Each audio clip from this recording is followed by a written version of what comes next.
भ्रष्टाचार आणि हिंसाचार या दोन्हींचं या सरकारच्या माध्यमातून जो उद्रेक महाराष्ट्राला उभा बघायला मिळतोय हा अत्यंत वाईट आणि क्रूर स्वरूपाचा आहे। आणि या संदर्भामध्ये जो सध्याचा देवेंद्र फडणवीस सरकारचा जो कारभार आहे हा कारभार व औरंगजेबाचा कारभार हा एकसारखाच असल्याचं विधान हे मी काल केलं होतं। यात कुठल्याही प्रकारचं कुठली चूक नाही।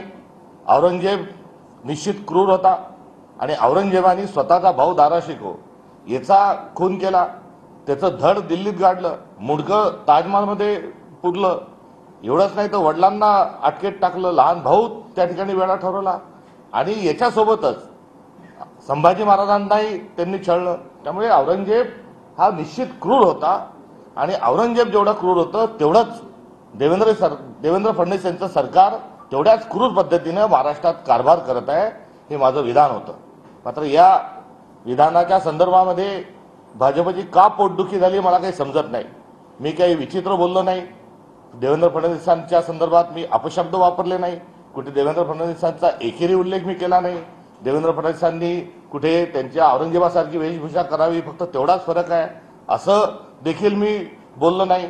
मी शुद्ध स्वरूपामध्ये जो गव्हर्नन्स आहे, जो राज्यकारभार आहे हा आज अत्याचाराच्या आणि क्रूर पद्धतीने हे सरकार प्रशासन हाकत आहे, या संदर्भामध्ये माझी केलेली ही तुलना आहे जी कारभाराच्या अनुषंगाने आहे, गव्हर्नन्सच्या अनुषंगाने आहे।